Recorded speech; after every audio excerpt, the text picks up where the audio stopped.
What's up, you guys? My name is Kimberly B, as you can clearly see below, and I'm coming to you guys with a video that's a bit different from my forte. Here on my channel, I'm all about giving you guys tips and advice in order to get things done DIY by yourself, in order to better yourself from the outer as well as the inner. Today, I'll be giving you guys 5 steps on how to move on to help assist you with moving on and getting over an ex. So without further ado, let me get started, y'all. Tip number 1 is to decide and come to an agreement on whether or not it actually truly is over. So with this, what I mean is sometimes people, they'll go through a breakup and it might be like a mini breakup. It really might not be over with, you know? And then it's like you don't want to go through all the motions when it's just something that you and your partner can work through and figure it out together, you know? So in helping you and your partner to decide whether or not the relationship actually truly is totally over, one thing that I recommend that you look at is your deal breakers. For instance, like, what did you get cheated on? Is that why y'all are going through what else y'all going through? Is it just like you're not seeing eye to eye? Is it that you feel like you guys aren't on the same page? You know, ethics and morals aren't aligning up with one another, and that's the reason why y'all are having issues. As well too, within looking at your deal breakers, you can examine your standards, what standards that you have for yourself going into the relationship, whether or not your partner is meeting those standards, whether or not you're feeling like your needs are met within a relationship. So before you even go through all the motions, when it just might be something that y'all can work through. I know that every situation isn't that way, but it's good to consider it because, you know, it's not worth going through all the motions for nothing when y'all can just regroup and figure it out. But clearly, you might be here because that's definitely not the case for you. So moving forward, I'm just saying though, you know, deciding and figuring out if it's actually truly over, because you don't want to be going through no situationship. So if it is truly over, if your partner had broke the deal breakers that you have for yourself, then it's time to move on to step 2. And step 2, I would say, is not to drag it to social media. Not to drag it to social media. And I give this advice solely because that sometimes when you're going through a breakup, if you're sitting over there posting all these sad quotes and you know, the quotes with the white background and black letters,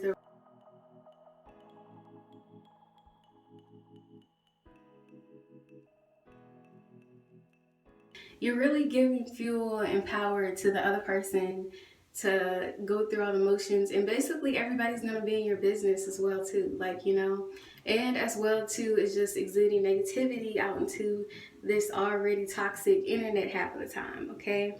So you definitely don't want to bring it to social media. I know a lot of times, like, I've even seen couples myself, like, they did a full-blown battle, told everybody who did what and what went wrong, and people are just sitting there, you know, just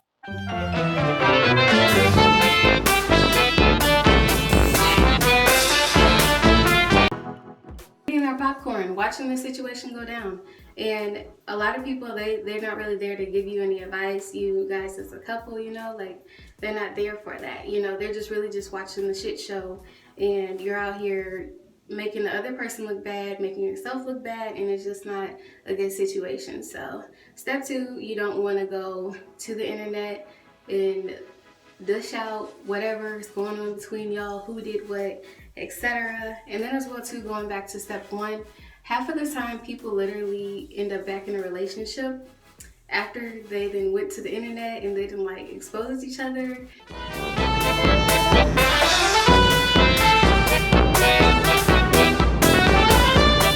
And, like, told their family, you know, as well too. Yeah, that's the main point too, as well.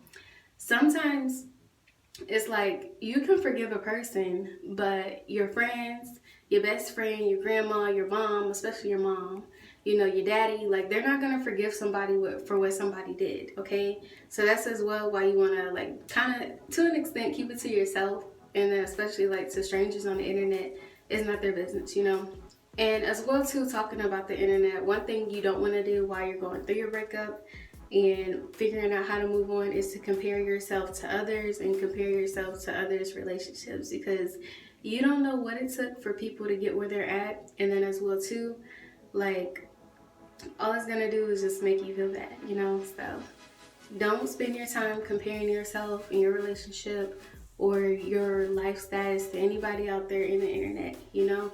It creates discontentment, and as well too, like, everybody's running a different race, you know? And just know that love can happen for you again. It's not the end of the world, you know? Don't be on there like, must be nice. Get out of here, Life Jennings. Like, you might be a little bit too young if you don't know who Life Jennings is. I mean, like, I'm old, but I'm young. Like, I'm only 23. I'm not that old. But some people, you know, you just might not know. Okay. Anyways, though, moving on. So to step 3, my advice is to definitely make a schedule for yourself. And when I say make a schedule, it's like you should already have a schedule going for yourself to an extent within your life. But this is the perfect opportunity, especially if you don't have a schedule, to go ahead and make a schedule. And what you want to fill your schedule with is self-improvement and self-care activities. And also you want to schedule in time to spend with friends and family, because one thing that you definitely need to do is keep yourself busy. It's not the time to, you know, isolate yourself and sit with yourself and your own thoughts and stuff, because it's just gonna it could potentially make the situation worse. Not everybody has people, but that's why I also say definitely take the time out to schedule self-care activities. So for instance, maybe you want to go get your hair done, or you want to go get your nails done, or you want to schedule some time to go to the library and get some new books or some new magazines or material to read in order to, you know, keep yourself happy and upbeat and, you know, just staying in motion. You know, it's definitely a time where sometimes going through a breakup, you might be so down in the dumps and sad that you'll basically, in a sense, neglect yourself, you know. But this is definitely not the time to do that, especially like if you're trying to boss up on your ex or something, you know. Like, this is not the time to, you know, Debbie Downer and, like, you know, basically neglect yourself. You need to invest even more time, the time that you used to spend with your bae, hanging out, going on dates, etc. and stuff. Just fill that time with hanging out with friends. Like, you know, get out the house, go on a coffee date with a friend, you know, and just take care of yourself. Take yourself shopping, you know, do something for yourself in order to show yourself self-love. All right, so step 4, this is where it gets kind of ugly, but it's a very necessary step. And with this, I would say step 4 is allowing yourself the time to go through the motions. And I know, like, a lot of people, y'all already went through the motions before steps 1, 2, and 3, but definitely you want to give yourself the time to, you know, just grieve. You know, it's a grieving state. Sometimes you've been with people for years. Sometimes it could have been like a month, but y'all had like a close connection and you just never thought that things could go the way they would, or that things would happen the way they did, but it just did, you know. And when I'm saying going through the motions, one thing you want to make sure that you're doing is just giving yourself that time to go through the motions. You don't have to discredit your feelings. You know, you're able to feel your feelings, you know. You're able to be emotional, go through whatever, like, you can do that. But we want to make sure that we're focusing on relieving stress and our sadness in healthy ways. And examples of this, for one, is crying it out, you know. I used to cry my eyes out sometimes, and then I would just go ahead and take a nap and I'll feel better, you know, when I woke up. As well too, like, getting in connection with whatever higher being that you pray to, or whatever energy or anything of that sort. Like, you know, like me, I would pray, or some people, they meditate. You know, there's different ways to relieve your stress and your anxiety and your feelings that you might be going through when you're feeling bad, but you want to make sure that you're focusing on doing it in healthy ways. But another way might be to vent. Now, that's why I said take venting with a grain of salt, because you don't want to vent to everybody.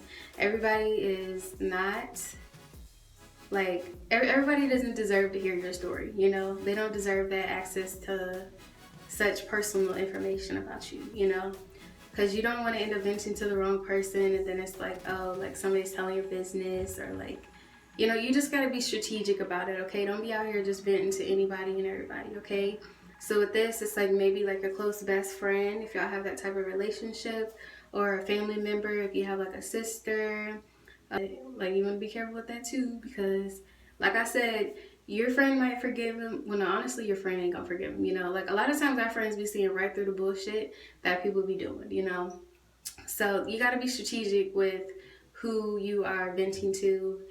You might want to go to your more forgiving friend and vent to them if you would like to, but definitely be strategic about that. You can also just vent to God or whatever you believe in, you know, like sometimes like I try to pray it out and like, you know, move on forward, you know. So venting is potentially healthy. And another way is journaling. I've written letters to people that I've never sent to them, that they never received. You write it out, write out your feelings, write out everything that you wanted to say, etc. And then just tear it up, shred it up, burn it, you know. But it's just a way to, you know, feel like you're getting your emotions out there, which you are getting it out there on a piece of paper, but at the same time, though, you're not compounding the issue by, you know, letting it blow up even bigger or like, you know, continuing on with the drama, you know. So, right, get you a journal. And another way is also, well, lastly, this is my last example, okay? Exercising. So, you know, if you're into working out, I'm trying to get into working out, go ahead and exercise. It's great if you love running or if you love, like, you know, being on a treadmill, but it's just another way to do self-care while also relieving stress and getting some endorphins, you know, to hopefully feel better. So those are just my healthy examples. Unhealthy examples, of course, we know going to somebody else, like we've all seen it on social media time after time, like, or heard about it from family, friends, etc. It might have been you yourself, you know. Don't go get in somebody else's bed and then think that things are going to get better for you or that you're going to feel better, because all you're doing is filling a void. You're not helping yourself to progress. So definitely don't do that. And then as well too, don't expect God to bless anything that you're doing out of jealousy or hate, okay? So don't be that person, okay? Don't expect good karma to come back around to you if you're out here moving with jealousy and haste, okay? So that's not the thing to do. Another thing, don't drink, you know. Well, I'm not gonna say don't drink because I definitely was turning up, you know. But, you know, you can drink, but do it in moderation. You can't be shit-faced every fucking week, you know. You gotta be mindful about it. And then as well too, make sure that you got some good friends around you, you know, because some people, they're all for it and they don't care about, you know, you got your party friends, you got your real friends, okay? Be mindful about that. Don't be out here drinking and smoking your life away because you're sad. And then another thing too that I feel like I had an issue with before as well was the music that you are listening to, you know? You want to be healthy. You want to do I gotta you want to use healthy methods to cope, and definitely music is definitely a way to cope. Sometimes like it lets you know, like, yeah, like I'm not the only one, like somebody, you know, you have somebody that you can relate to and stuff. For instance, like Jhené Aiko, Kalani, you know, like we got our favorite sad Beyonce songs, you know, but you don't want to spend forever harping on that negative music because, I mean, although I love it, they sound beautiful, you know, you don't want to fill your mind with that information all the time, because if you're trying to get to a better place and you're trying to, you know, get on over with it and move on, harping on some sad music every freaking day is going to do nothing but keep you sad. It's going to embed it in your brain like, oh yeah, he broke my heart, or yeah, she broke my heart, you know? Like, so be mindful of the music that you're listening to as well, because it can bring out certain emotions in you. So another thing that I want to state though is that, you know, you have to allow yourself that time to grieve, but sometimes, like, I mean, I'm nobody to sit up there and put like a time frame on your grieving process. You know, sometimes it takes a year for some people. Sometimes people can get over things within a month. It's all dependent upon the history and like the... So hey you guys, I feel like such a janky YouTuber, but as you can see, I did lose the end of my clip, but I definitely wanted to make sure that I didn't miss this part in the video. As I was stating, there's really no time frame that you can put on somebody's healing process, but I think one thing that is important is to understand and be able to, you know, kind of look at yourself and see like, okay, you know for yourself, and you'll be able to feel it within yourself. Like, if you feel like, okay, yeah, eventually I'm going to be able to get over whatever situation happened between you and your partner. But if it's something that's just like, it cuts so deep, you honestly might have to take it upon yourself to seek out some helpful options, such as getting a therapist if you need it, or speaking to a psychologist, or just some type of therapist that might be able to help assist you in healing from the emotional trauma that we go through sometimes within relationships. Because when it goes unaddressed for so long, a lot of times we end up with baggage. And the worst thing that can happen is that you continue to hold on to that baggage and then potentially bring that into your next relationship. And you won't really be able to love on your next person the way that you would want to, because you're still holding on to the narratives and things that happen within a relationship. So I think it's really important to just spend some time with yourself and stuff, and to work on healing as best as you can. But if you notice that like you have like a repeated cycle where you're just like continually just going through the same things and stuff, then definitely like give it a thought. Honestly, myself, like I thought about it, like, seeing a therapist and stuff, because I feel like I got like a little bit of relationship PTSD, PTSD, or post-traumatic stress, yes, PTSD, you guys. Like, I'm not even meaning to laugh about it right now, but like, no, literally, like, sometimes it's easier just to laugh through like, complicated stuff, but definitely like a little bit of PTSD, you guys. Like, so I'm trying to like, figure it out my damn self, but these are just the things that have worked for me, and have helped me to get closer to being at a level of being healed from the things that I've been through. So I really do hope so much that this helps somebody in some way, that you were able to take something from this. And yeah, it's just my hope and prayer that, you be able to get through the situation. And just know, of course, as I stated before, like, it's definitely not the end of the world. Like, you can experience love again, you guys, and that everything will be okay in the end. So leave me some comments down below if you guys have any advice to share with anybody else that may be watching the video, anything that I might have left out. As well, definitely go ahead and hit that subscribe button for more advice videos and self-care videos, beauty videos, all that. And I will see you guys next time. Thank you so much for watching. I love you guys, and I will see you guys in my next video. Bye-bye.